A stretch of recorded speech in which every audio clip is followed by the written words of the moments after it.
Hello, young historians, and welcome to a super quick lecture here that covers the Great War, which is, of course, chapter 20 in your textbook. The Great War is another name for World War I, in case you did not know.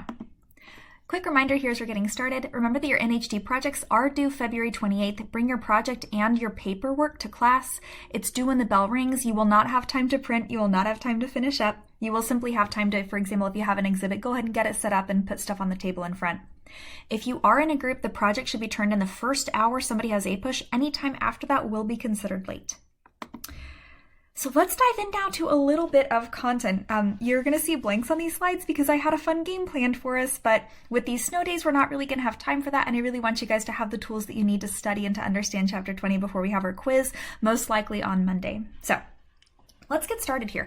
So when Wilson is elected in 1912, he's going to have this quote that I think is interesting because of its irony. He says, "It would be an irony of fate if my administration had to deal chiefly with foreign affairs."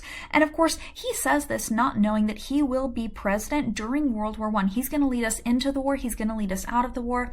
And he's going to be a really big player in sort of propelling America to this world stage just a little bit. We're not going to be an international power just yet. That really comes after World War II. But Wilson is paving the way for that to happen. And he really has no idea that that's going to happen, of course, when he assumes office. Wilson actually began his presidency as a pacifist, but by the end of his second term, he had ordered more military interventions than any other president, and that just goes to show you how much his presidency doesn't really meet his own expectations. Wilson didn't have any international experience, but he did not lack ideals or convictions about global issues. He knew where he stood, and he knew what he wanted to fight for on that world stage. He tries to govern really according to his morality and his idealism. For example, he and his Secretary of State, William Jennings Bryan, you might remember him, that populist, the Cross of Gold speech, they worked together to advance democracy and Christianity around the world, and this informed their diplomatic strategy and their policies. And keep things like that in mind, too, as you see how Wilson makes decisions during the war, and then, of course, his activism around the League of Nations and the Treaty of Versailles, which is going to be at the end of the war. In the year before World War I, in fact, Bryan had negotiated over 30 different cooling-off treaties under which nations pledged not to go to war over any disagreement for a period of 12 months, pending arbitration. These were, of course, soon forgotten as World War I dawned, but it shows you the type of strategy, the type of diplomacy that Bryan and Wilson are going to be bringing to the table. In the summer of 1914, as war is breaking out, Wilson is thinking about problems in Latin and Central America, along with his sick wife, Ellen Wilson, way more than he's thinking about Europe. And Americans are kind of, thinking about themselves too. We're not really following what's happening over there in Europe. We don't know about the powder keg and all that stuff, really. Then, tragically, Wilson's wife died in August of 1914 of kidney disease, but 6 months later, he ends up falling in love with Edith Bowling Galt, a Washington widow, and in December of 1915, they married, so he's busy. He's got a lot on his plate, right? And to say it again, Americans are following suit. There's a lot that we are worried about and distracted by, too. Ultimately, the war in Europe really is lightning out of a clear sky to Americans, as one North Carolinian wrote, meaning that it's unexpected, we don't see it coming, we don't see it on the horizon, and when it happens, it's really going to shock us because we're not prepared for it.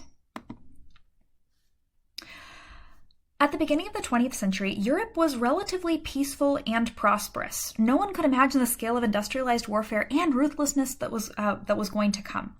It's been a long time since there was war widespread across the European continent, and I don't want to say that people forgot how bad war was, but they kind of did forget how bad war was, and Americans have done that too. But I digress. To show you how bad this First World War really is going to be, though, between 1914 and 1921, the First World War was directly responsible for the deaths of over 9 million combatants, the wounding of 15 million more, and it produced 3 million widows and 6 million orphans. And according to one source, quote, "The war's sheer horror and destructiveness, its obscene butchery and ravaged landscapes defied belief. This is the worst war that we've seen," okay? So broadly, the causes of the First World War are these seething imperial rivalries and ethnic conflicts, and in previous history classes you might have heard MAIN, M-A-I-N, militarism, alliances, imperialism, and nationalism as those four big causes. We're not going to go in deep on those because this is APUSH, not a world history class or AP or anything like that, but hopefully that's part of your background by this point. War then will erupt when 19-year-old Gavrilo Princip, a Black-Hand Serbian, assassinated the Archduke Franz Ferdinand and his pregnant wife Sophie in Sarajevo, Bosnia. Serbian leaders had caught wind and tried to stop it, but ultimately it failed. Austria-Hungary is, of course, furious about this and determined to punish Serbia. This leads Russia to mobilize to help Serbia in the event of a fight, and this triggers that complex system of alliances, that A in Maine, right, that characterized Europe. We're going to have the Triple Alliance, or the Central Powers, composed of Germany, Austria-Hungary, Italy, and the Ottoman Empire signs on 2 months later, versus the Triple Entente, or the Allied Powers, which is Britain, Russia, and France. And that, of course, is the side that America will join. We will join the Triple Entente, or the Allied Powers. Germany then declared war on Russia and France in August 1914, and then Germany activates a long-planned invasion of France through Belgium, which was neutral but dragged Great Britain into the war because Great Britain was, of course, allied with Belgium. Then Japan pops up, and they are eager to seize German colonies in the Pacific. They declared war toward the end of August. And then Italy, which was allied with the Central Powers, actually switched to fight with the Allied Powers in 1915. And if you're sitting there like, what's happening right now? Exactly. It gets very complicated. And I have, by the way, skimmed over a lot of history because, again, this is not a world history class. It's not AP Euro. But if you do want to know more about the assassination or what it looks like when these alliance systems sort of get pulled down against each other, there is a lot there. And I'm happy to have that conversation, but you don't have to know it for APUSH. So. The early weeks of World War I are characterized by fast-paced troop movements and huge casualties. That will not be the case throughout the entirety of the war, but at first, that's what it is, okay? In fact, just on one day, August 22nd, 1914, here right at the outset of the war, 27,000 French soldiers were killed. That's a single day. By 1915, almost 20,000 square miles in Belgium and France were in German hands. That is, by the way, just to put it like to scale for you, about a fourth of the size of Kansas. So by 1915, a fourth of the size of our state would have switched hands, all right?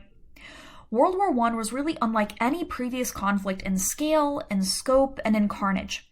Machine guns, high-velocity rifles, aerial bombings. Guys, we've been in the skies, like, we've only been flying for a little over a decade. At the very beginning of World War I, airplanes fly so low down to the ground that if you have a good arm and a grappling hook, you can hook yourself a plane out of the sky, okay? By the end of World War I, we will have pilots engaging in what become known as dogfights, right? Where they're battling each other mid-sky, where they've got guns that they've figured out how to attach to planes so they don't blow off their own propellers.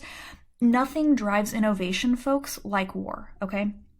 You've got aerial bombings, you've got poison gas, flamethrowers, landmines, long-range artillery, armored tanks that were developed to try to overcome the stalemate that results from trenches. All of this technology, all of this industrialization, this changes the nature of warfare and produces these horrific casualty rates and destruction, okay? This is a turning point war, okay? It's a turning point really from gentleman warfare to modern warfare. Total war in industrialized nations, which is what we see here, also means that everybody is considered a combatant, including civilians. Each side tried to starve the other into submission by sealing off foreign trade. Intentional destruction also saw cultural monuments from cathedrals to museums intentionally destroyed as well. And this is a really sick prelude to what we see happening in World War II in a lot of ways. The brutal war on the Eastern Front in Russia was intended to be a war of racial annihilation too. Russia ended up using the pretext of war to force out 500,000 Jewish folks and 750,000 Poles. Ultimately, each nation talked about God, duty, sacrifice, patriotism, and honor, but the arbitrary horrors and wastefulness of the war involved dishonorable actions and decisions that we have yet to understand but cannot forget. This is going to be, to say it one more time, one of the most horrific wars really that we've seen, and up to this point, probably the most horrific in a lot of ways. The war bogged down in 1915 into a stalemated war of attrition, meaning that each side is trying to outlast the other, trying to wear the other one down. This war of attrition really punctuated by massive battles as each side tries to overcome the stalemate produced by trench warfare, primarily here on the Western Front. In 1916, in fact, at the Battle of the Somme, some 60,000 British soldiers were killed in just a single day. Then, during the Battle of Verdun in France, which was February through December of 1916, we see 32 million artillery shells fired, 162,000 French dead, and 143,000 Germans dead. Trench warfare really is what gives this war its lasting character, and it's where we get trench coats from. It's why it's called the trench war sometimes. Most battles here are won through brute force, not fancy footwork or generalship. The object of this industrial war was to inflict as many casualties as possible, make the other side spend as many resources as possible, and really just outlast the other army. Again, it's a war of attrition. Life in the war zone was especially miserable. Besides the dangers of enemy fire, soldiers had to deal with flooded trenches and terrible diseases like trench fever and trench foot, which could lead to amputation. Lice and rats were constant companions. The stench is unbearable, and soldiers on both sides really, they ate, they slept, and they fought among the dead and among the reek of death. These conditions could get really, really bad. And now, oftentimes soldiers could be cycled in and out. Like, you wouldn't be stationed in a trench for like the entirety of the war or anything like that. But there would also be times certainly where you would sort of be stuck, especially in the heat of battle, or maybe in one of these sort of extended attacks that you might experience. This is really, really terrible stuff. And then we got one of the battles at Ypres in Belgium, there's two of them, resulted in 13,000 British dead in only 3 hours of fighting, and it gives them only 100 yards of acreage. And this ratio, this horrible, disgusting math that historians do, 7 lives per 2 inches gained, really characterizes this war. And I have a song that I'm going to play for you guys. That's what POAM stands for, but that'll have to be in person. Initially, the US saw the Great War as a distant tragedy. We're following everything that we just discussed on those previous slides. We're looking at these battles. Of course, we're seeing what's happening. We're listening to reports, but we don't really see it as our tragedy or our fight, perhaps. Many Americans are also divided in allegiance. So even if they are going to pick a side, not all Americans are going to be picking the same side. Many Americans are hyphenated Americans, or first or second generation immigrants with strong ties to their native countries. The large number of German immigrants in the 19th century had left many with relatives still in the old country, and many people of Irish ancestry were disinclined to support their old oppressors, the British. Other Americans, though, have strong ties to the Allies, or they might see German militarism as a potential threat to the US, and so they would advocate action. Wilson declared American neutrality, hoping to stay out of the war, but really, that's not going to last. Neutrality was not easy. Britain ended up blockading the Central Powers, preventing American ships from delivering goods there. And there we have it, this is American business being interfered with. At the same time, though, the British had relied on American shipments of their own. Secretary of State William Jennings Bryan imposed a ban on loans to belligerents, hurting U.S. commerce. But Wilson began to allow secret short-term loans just to sustain trade with the desperate allies, kind of a prelude to really what we do in World War II as well. Later in 1915, Bryan and Wilson announced that, quote, commercial credit would be extended to the Allies, allowing needed money to get through while retaining this veneer of neutrality. Ultimately, American investors lent over $2 billion to the Allies before the U.S. entered the war, and we only loaned Germany $27 million, so compare those figures, right? $2 billion to $27 million. You can kind of see which way the wind's blowing, right? Neutrality is a difficult course for us to steer. And Theodore Roosevelt is on one side urging preparedness for an eventual war. Meanwhile, Robert La Follette, Jane Addams, and others are leading this big movement for peace. Jeanette Rankin, of course, too, is leading this movement for peace. So, with American business and with these big American voices, we are not fully maybe in on one side or another. Although if you look at it financially, it's clear kind of maybe which way the wind is going to blow. Then in November of 1914, the British declared the whole North Sea to be a war zone. They sowed it with mines, and they demanded to search neutral ships passing through. Then in the spring of 1915, the British declared they'd seize any ships going to Germany. American investors and businessmen protest, but they're ignored. In February of 1915, Germany announced that the waters around Great Britain were a war zone, and they warned that they would freely attack any ships bringing supplies to Britain, adding that with their U-boats, their Unterseeboots, it wouldn't always be possible to discern where ships were from or to warn crews and passengers to turn back. This violated the long-standing tradition of stopping enemy boats and providing safety for crews and passengers prior to sinking the ship. Although in their defense, the British were sometimes sneaky and flew the neutral flag as a ruse, even if they did have military provisions on board. Really, the use of U-boats is going to be a huge factor in World War I. It ultimately will be a reason why America joins. So keep your eye on what's happening with the U-boats, these German submarines, okay? Speaking of submarines, in May of 1915, a German U-boat sank the British liner Lusitania, killing nearly 1,200 people, including over 100 Americans. Wilson originally responded to this so lamely. Wilson's he's not happy with it, but his response is a little bit lame. Theodore Roosevelt, this firebrand, calls him a, quote, jackass and threatens to skin him alive if he does not go to war over the tragedy. Those were, by the way, direct quotes. The U.S. demanded a formal apology from Germany, but the Germans responded that the ship was armed, which it was not, and that the ship was carrying rifles and ammunition, which it was. However, the German government gave secret orders to its submarine captains to avoid torpedoing large passenger liners, but no formal word to the US was forthcoming. Wilson prepared a second note to the Germans, saying that the sinking violated principles of humanity. Eventually, Bryan resigned, fearing that Wilson's harder line against the Germans would lead to war. And we have the Arabic and Sussex pledges too. These are offers from Germany to not torpedo merchant and passenger ships. Sussex implied virtual abandonment, but of course neither of these are actually honored. So then as we get closer to the presidential election of 1916, there's going to be this big choice that Americans have to make because we know what's happening overseas. We see how the war is maybe starting to affect us, again, affecting our business. Here they are, sinking ships with Americans on board. In the election of 1916, Wilson ran in a really close contest with Republican Charles Evans Hughes, who was a Supreme Court justice who appealed to all sorts of Republicans, drawing the Bull Moose Republicans back into the fold from 1912. Wilson and the Democrats ran on social welfare legislation, proper military preparedness just in case of war, a post-war League of Nations to help prevent this in the future, and Wilson really runs on the slogan too, he kept us out of war. That's his slogan in 1916. Spoiler alert, he is not going to keep us out of war. In the end, Wilson won, and a month after the election, he tries to broker peace with the belligerents. Germany was interested, but the new British government under Lloyd George was not. Later, the position's reversed. The British want to come to the table, the Germans don't want to. It's a whole mess. But in January of 1917, then, the German government announced the resumption of unrestricted submarine warfare, hoping to score a quick victory before the US could join the war, if it would indeed. They basically want to try to enforce this blockade against Britain by preventing any American supplies from reaching British shores, and that does mean sinking our ships. They're betting that they are going to be able to starve Britain into submission before they make America mad enough to declare war, and of course that's not going to be how things turn out. We do get mad enough to declare war.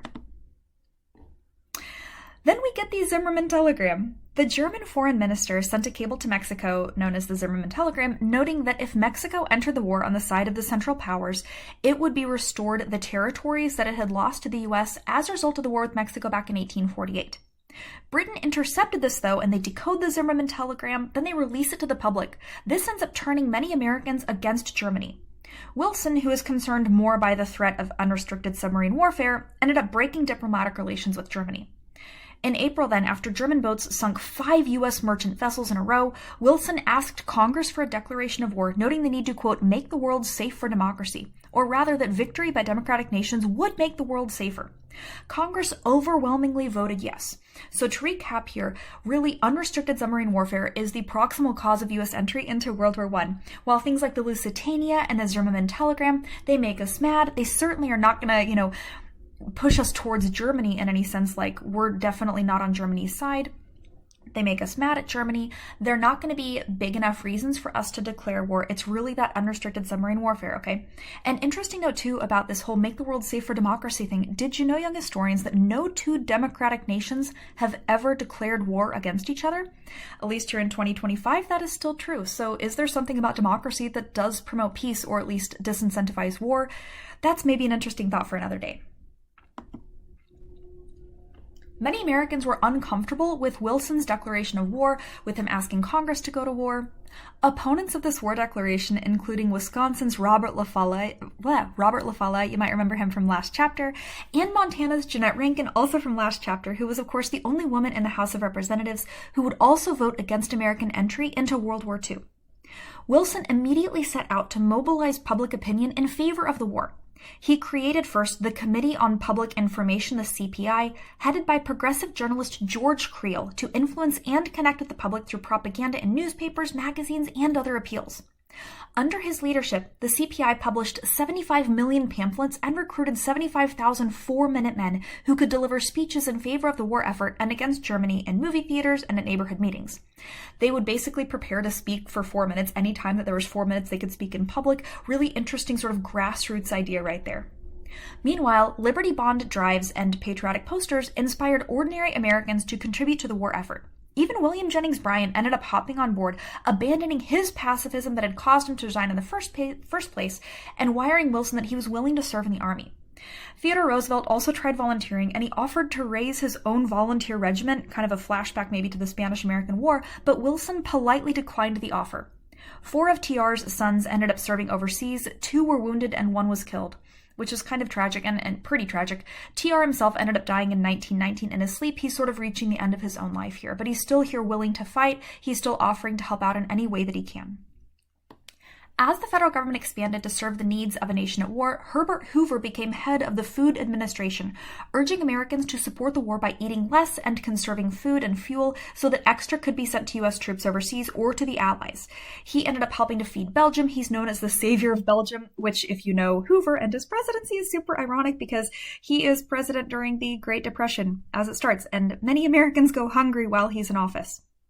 The federal government also created the Fuel Administration and the War Industries Board to direct purchasing and production of materials for America, as well as the Allied forces, and they nationalized the nation's railroads for the duration.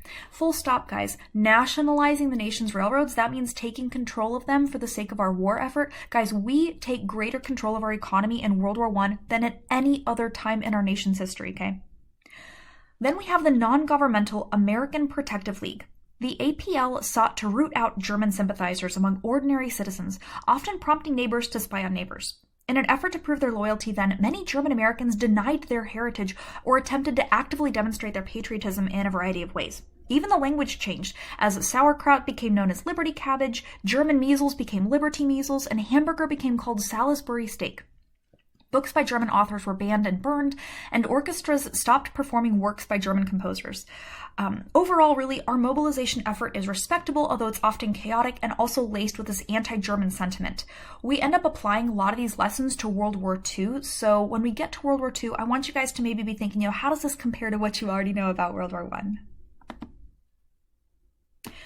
The 4 million men who enlisted in the military ended up leaving behind labor shortages that were filled by non-white folks and by women. This helps to kickstart what is called the Great Migration, which was a massive movement of Black Southerners to the North. This caused racial tension and riots across the country, even in the midst of war, as communities see their composition change. For women, in the words of a speaker at a women's trade union league meeting, at last, after centuries of disabilities and discrimination, women are coming into the labor force and festival of life on equal terms with men. The labor gains that women make during the war do not last after the war, although it does help women win the right to vote. Those who continue to oppose the war face new hardships. The Espionage Act of 1917 and the Sedition Act of 1918 worked together to restrict criticism of the war effort, the flag, the military, the draft, and even increase taxes. What do you mean it's not okay to complain about taxes? What? A German-American, Richard Prager, was also lynched by a mob in Illinois, and many industrial workers of the world, IWW, the Wobbly supporters, were rounded up and jailed. There's a lot of ways, really, that free speech and free thought is criminalized during this time of need and this time of crisis. And we'll talk more about the Wobblies in class too. There's a story that I want to tell you guys, but that's really more fit for in person, okay? Other radicals are really watched carefully. Again, this is not a time that is going to protect free speech or shelter it, perhaps. Eugene Debs, we've seen his name before, right? He's arrested after noting that the working classes always bear the brunt of war. He is sentenced to 10 years in prison under the Espionage Act. He ends up being pardoned in 1921 after running for president from jail and receiving 1 million votes in 1920. The Espionage and Sedition Acts, by the way, they had been upheld by the Supreme Court in Schenck v. U.S. and Abrams v. U.S., but we're going to see free speech really modified over the years. It's not as simple as clear and present danger, and it's not as simple as, fire in a crowded theater. There's a lot of cases between then and now that have shaped what speech is and is not free and protected here in society, but this is a really big starting point for some of that thought. So make sure you do know Schenck, make sure you do know Abrams v. U.S., okay? Abroad, American troops are going to help turn the tide of the war. About 2 million troops were sent to Europe, where they bring, of course, that men, money, and morale, those 3 M's from probably earlier in your academic careers. 1.4 million American troops ended up seeing combat, including 42,000 African Americans and 13,000 Native Americans, who were used for code talkers in World War I. It's not just World War II. American troops were commanded by John J. Pershing, fresh from his pursuit of Pancho Villa. You're going to read about that in your chapter a little bit more. And the American Expeditionary Force spent the early months of the war learning to be soldiers. Meanwhile, the Allies overseas kept losing, and the Russian Revolution of 1917 offered new challenges when the new government withdrew, signing the Treaty of Brest-Litovsk with Germany. Russia pieces out early, leaving the other allies to continue the fight with Germany. But with US troops finally in place, it kind of happens at the same time, the German offensive toward Paris is stopped, Allied morale is boosted, and in the end, the Germans agree they will sign an armistice on November 11th of 1918. So the 11th hour of the 11th day of the 11th month, the guns are going to fall silent. And that date was chosen specifically to be this sort of, to represent that this is a moment of peace. And people really did think this would have been the war to end all wars. They thought this was as bad as it could get. And I have this source right here. I would like for you to pause this and read just a little bit more. This is about the experience of Black soldiers in World War I. And what you read about John J. Pershing is probably going to shock you and make you say, hey, wait, what's happening right here? Understand that there are many people who agree with Pershing, but there's also many who will not agree with him. And it's really after the Great Migration, and then especially after World War II, that we're going to see this fight for Black civil rights really take off in a big way, okay? I'll give you just a moment to pause. Okay, moving on, we've only got 2 slides left. So, Wilson clung to his own idea of a world without war as we are negotiating the peace after World War I, and this is articulated in his January 1918 statement known as the 14 Points. He wants to protect freedom of the seas, national self-determination, he's committed to open treaties, and he also wants an end to colonialism. These are all points that are dear to Wilson, but not all of the Allies are going to agree with him. Black leaders asked for a 15th point about ending racial discrimination, but Wilson did not respond, and of course this is the president who showed Birth of a Nation in the White House, so not exactly surprising he's going to make that move, right? The release of the 14 points was hoped to keep Russian forces in the war, to reassure allies of the nobility of their cause, and to drive a wedge between Central Powers governments and their people by offering reasonable peace. Germany, after surrendering in November, had been assured that the 14 points would be the basis for negotiation, but that doesn't really turn out to be true, and what Wilson hopes to have happen because of the 14 points doesn't really come to fruition. The end of the war means new divisions. Some people like Wilson hope to secure a just and lasting peace, or as Wilson puts it, peace without victory. But others, like Britain and France, with memories of 4 long years of bloody battle, want vengeance. They want to see Germany bleed. Things come to a head during negotiations in Paris, where Wilson had sailed to broker peace. Wilson had arrived to a hero's welcome, but things really don't go smoothly for him once he sits down at that negotiation table in Versailles. France and Britain, to say it again, they have much higher losses than the US. They are intent on a harder line, and they are unwilling to give up this notion of war guilt, right? This is where we get that war guilt clause put into the Treaty of Versailles.